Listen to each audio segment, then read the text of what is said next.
Selamat pagi, materi Undang-Undang Kesehatan hari ini yaitu mengenai penggolongan obat. Jadi penggolongan obat itu secara sederhana itu dibagi menjadi dua, yaitu obat untuk manusia dan obat untuk hewan. Nah, selain itu ada beberapa penggolongan obat yang lain, di mana tujuan dari penggolongan obat ini yaitu untuk meningkatkan keamanan dan ketepatan penggunaan serta pengamanan distribusi. Pengertian obat secara umum dapat dijelaskan bahwa obat merupakan suatu bahan atau bahan-bahan yang dimaksudkan untuk dipergunakan dalam menetapkan diagnosa, mencegah, mengurangi, menghilangkan, menyembuhkan penyakit atau gejala penyakit, luka atau kelainan badaniah dan rohaniah pada manusia atau hewan, termasuk memperelok tubuh atau bagian tubuh manusia. Namun, jika dilihat pengertian obat secara khusus, itu ada pembagian obat menjadi obat jadi, obat paten, dan obat baru, di mana obat jadi itu merupakan obat dalam keadaan murni atau campuran, baik itu bentuknya serbuk, cairan, salep, tablet, pil, supositoria, ataupun yang lain yang mempunyai teknis sesuai Farmakope Indonesia atau yang lain yang ditetapkan oleh pemerintah.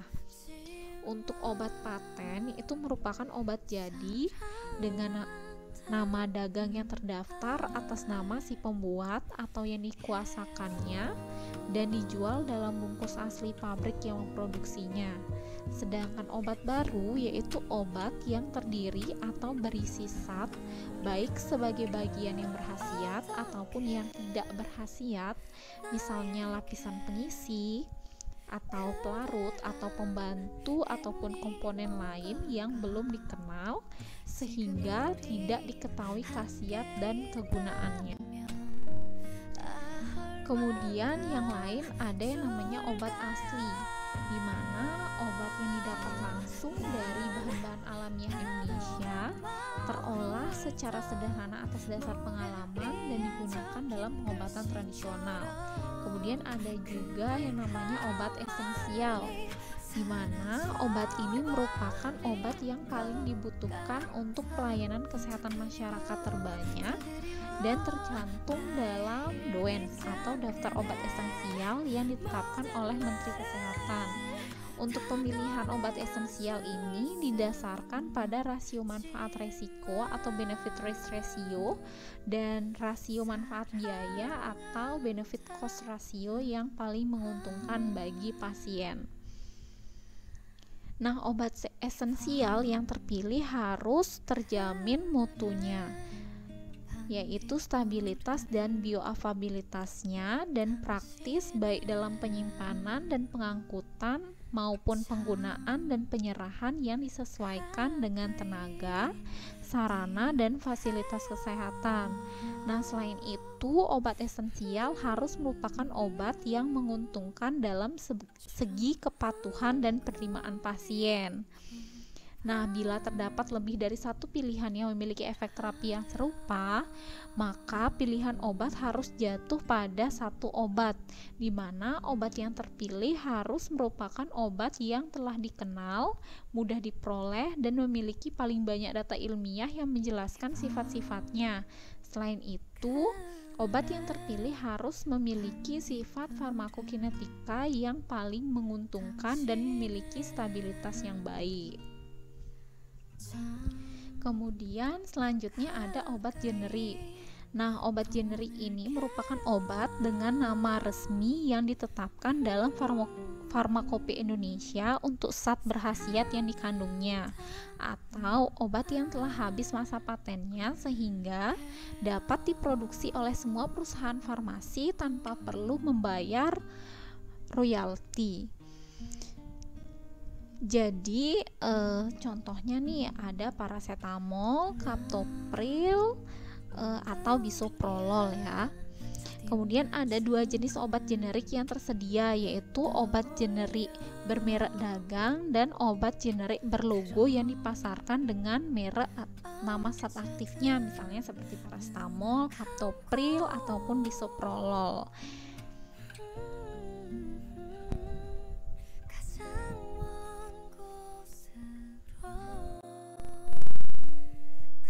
Golongan obat itu ada yang namanya obat bebas, kemudian obat bebas terbatas, kemudian ada obat narkotika dan obat keras.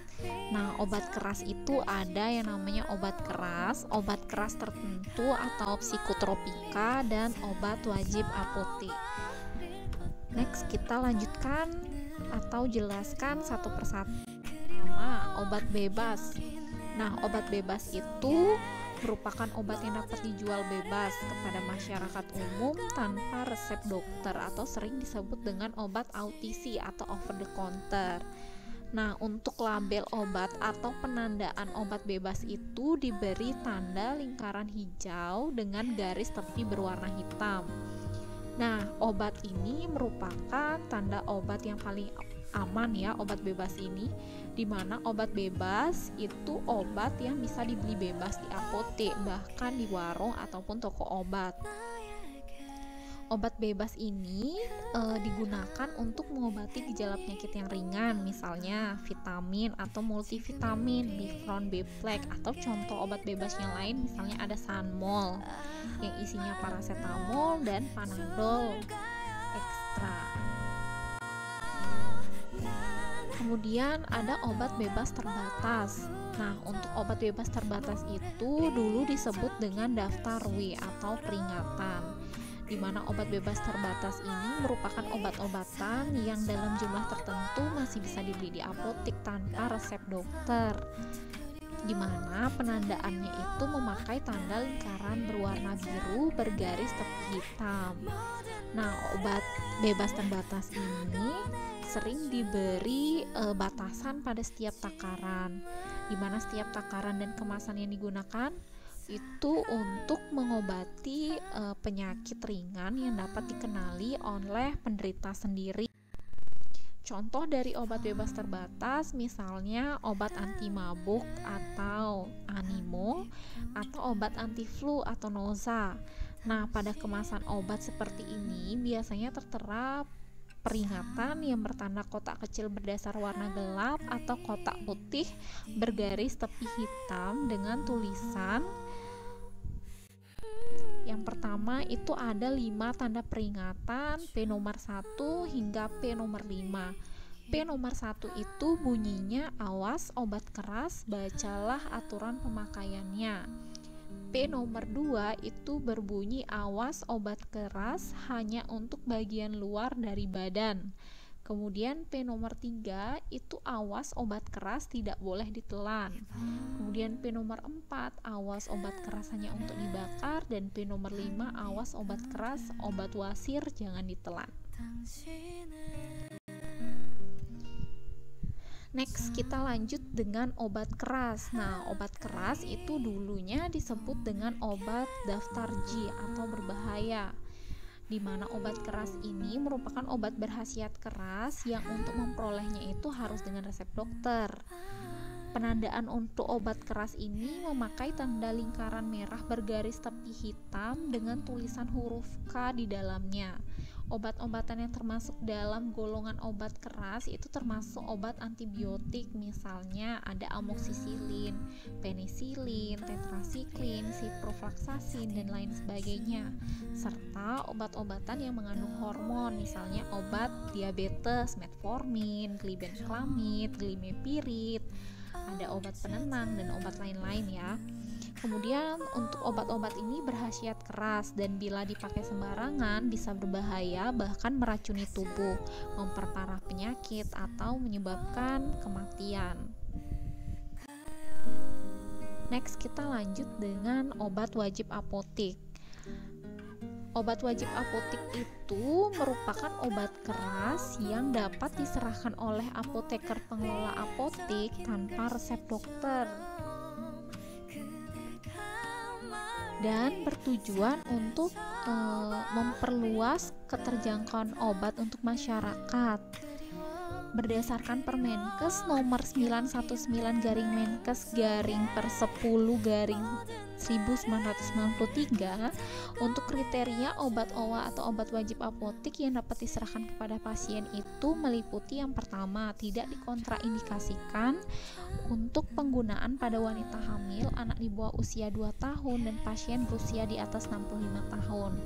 Kemudian yang kedua, pengobatan dengan obat yang dimaksud tidak memberikan resiko pada kelanjutan penyakit. Yang ketiga, penggunaannya tidak memerlukan cara atau alat khusus yang harus dilakukan oleh tenaga kesehatan. Kemudian yang keempat, penggunaannya diperlukan untuk penyakit yang mempunyai prevalensi tinggi di Indonesia, serta obat tersebut memiliki rasio khasiat keamanan yang dapat dipertanggungjawabkan untuk pengobatan sendiri atau swamedikasi. Nah, obat-obat yang digolongkan sebagai obat wajib apotik itu merupakan obat yang diperlukan untuk penyakit yang sering diderita pasien. Misalnya nih, ada obat antiinflamasi atau asamifenamat, anti alergi kulit atau topikal, misalnya salep hidrokortison. Kemudian anti alergi sistemik misalnya CTM dan obat KB hormonal. Nah, untuk daftar obat wajib apotik itu ada 3 ya, ada daftar OA golongan 1, daftar OA golongan 2, dan daftar OA golongan 3.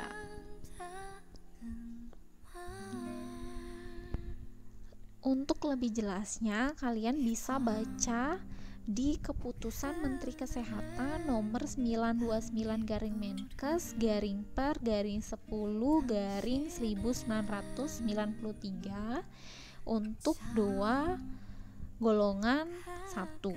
Untuk 2 golongan 2, kalian bisa lihat lebih jelas di Keputusan Menteri Kesehatan Permenkes nomor 924/10/1993.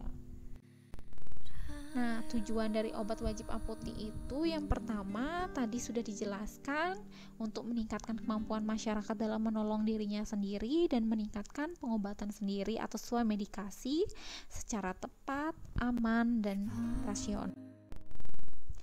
Nah, contoh obat wajib apotik itu misalnya ada obat saluran cerna itu ranitidin, famotidin, di mana untuk famotidin itu jumlah maksimal yang dapat diberikan yaitu sebanyak 10 tablet. Kemudian ada yang namanya obat sistem muskuloskeletal, misalnya allopurinol yang 100 mg nih. Jumlah yang maksimal yang dapat diresepkan, jumlah maksimal yang dapat diberikan ya, yaitu sebanyak 10 tablet. Kemudian kita lanjut ke obat tradisional. Nah, obat tradisional Indonesia semula hanya dibedakan menjadi 2 kelompok, yaitu obat tradisional atau jamu dan fitofarmaka. Namun dengan semakin berkembangnya teknologi, telah diciptakan peralatan berteknologi tinggi yang membantu proses produksi, sehingga industri jamu maupun industri farmasi mampu membuat jamu dalam bentuk ekstra. Namun, sayang pembuatan sediaan yang lebih praktis ini belum diiringi dengan perkembangan penelitian sampai dengan uji klinik. Namun saat ini obat tradisional dapat dikelompokkan menjadi 3, yaitu jamu, OHT atau obat herbal terstandar, dan fitofarmaka. Nah, obat tradisional yang bebas wajib daftar, di mana obat tradisional itu yang dibebaskan dari kewajiban pendaftaran antara lain ikot dalam bentuk rajangan, pilih, stapel, dan parem, usaha jamu racikan, usaha jamu gendong, jamu obat herbal terstandar dan fitofarmaka untuk penelitian, obat tradisional impor untuk konsumsi sendiri dalam jumlah terbatas, kemudian obat tradisional impor yang di negara asalnya sudah terdaftar dan beredar untuk kepentingan pameran dalam jumlah terbatas, kemudian obat tradisional tanpa penandaan dan bahan baku simplisia dan sediaan galeni. Untuk golongan obat tradisional tadi ada 3, itu ada jamu, OHT atau obat herbal terstandar, dan fitofarmaka. Yang pertama kita jelaskan lebih rinci mengenai jamu. Untuk logo jamu kalian bisa lihat di pojok kanan atas, di mana jamu itu merupakan obat tradisional yang khasiatnya dibuktikan berdasarkan data empiris. Jadi jamu umumnya memiliki klaim khasiat berupa secara tradisional digunakan untuk bla bla bla, misalnya seperti itu. Contoh dari jamu itu misalnya ada minyak kayu putih, kemudian ada tolak angin. Kita lanjut dengan obat herbal terstandar atau scientific based herbal medicine. Nah, obat OHT atau obat herbal terstandar ini merupakan obat tradisional yang disajikan dari ekstrak atau penyarian bahan alam yang dapat berupa tanaman obat, binatang, maupun mineral. Untuk melaksanakan proses ini membutuhkan peralatan yang lebih kompleks dan berharga mahal, ditambah dengan tenaga kerja yang mendukung dengan pengetahuan maupun keterampilan pembuatan ekstrak. Selain proses produksi dengan teknologi maju, jenis ini pada umumnya telah ditunjang dengan pembuktian ilmiah berupa penelitian-penelitian preklinik seperti standar kandungan bahan berkhasiat, standar pembuatan ekstrak tanaman obat, standar pembuatan obat tradisional yang higienis, dan uji toksisitas akut maupun kronis. Contoh dari obat herbal terstandar itu ada diapet dan lelap. Untuk logo atau penandaan dari OHT itu kalian bisa lihat di pojok kanan atas ya. Kemudian ada fitofarmaka atau clinical based herbal medicine, di mana fitofarmaka ini merupakan bentuk obat tradisional dari bahan alam yang dapat disejajarkan dengan obat modern karena proses pembuatannya yang telah terstandar, ditunjang dengan bukti ilmiah sampai dengan uji klinik pada manusia. Dengan uji klinik akan lebih meyakinkan para profesi medis untuk menggunakan obat herbal di sarana pelayanan kesehatan. Masyarakat juga bisa didorong untuk menggunakan obat herbal karena manfaatnya jelas dengan pembuktian secara ilmiah. Contoh dari obat fitofarmaka atau clinical based herbal medicine itu contohnya Tensigard, yaitu untuk menurunkan atau membantu menurunkan tekanan darah. Ada Exgra dan Stimuno. Untuk penandaan fitofarmaka kalian bisa lihat di pojok kanan atas. Kode izin edar. Untuk kode izin edar obat itu terdiri dari 15 digit. Digit pertama itu menunjukkan dia itu termasuk obat dagang atau obat generik. Digit kedua itu menunjukkan golongan obat. Digit ketiga itu menunjukkan obat itu asal dari obat, apakah obat jadi import, obat atau obat jadi produksi lokal, atau obat jadi untuk keperluan ekspor. Kemudian untuk digit 45 itu membedakan periode pendaftaran obat jadi. Kalau digit 45 itu 72, itu artinya obat jadi yang telah disetujui pada periode 72 hingga 74. Kemudian untuk digit 678 itu menunjukkan nomor urut pabrik. Digit 9, 10, 11 menunjukkan nomor urut obat jadi yang disetujui untuk masing-masing pabrik. Digit 12, 13 itu menunjukkan bentuk sediaan obat jadi. Digit ke-14 itu menunjukkan kekuatan sediaan obat jadi. Dan digit 15 itu menunjukkan kemasan berbeda untuk tiap nama, kekuatan, dan bentuk sediaan obat jadi. Untuk satu nama, kekuatan dan bentuk sediaan obat jadi itu diperkirakan tidak lebih dari 10 kemasan. Kemudian untuk kode izin edar obat tradisional itu ada 9 digit kode angka.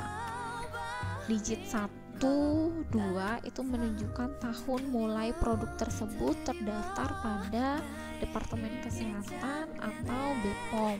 Kemudian digit ketiga itu menunjukkan bentuk perusahaan. Digit keempat menunjukkan bentuk sediaan. Digit 5, 6, 7, 8 itu menunjukkan nomor urut jenis produk yang terdaftar, dan digit ke-9 itu menunjukkan jenis macam kemasan keberapa.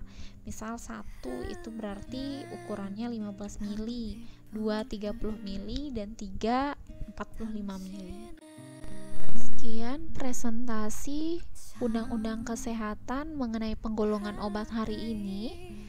Terima kasih untuk waktunya.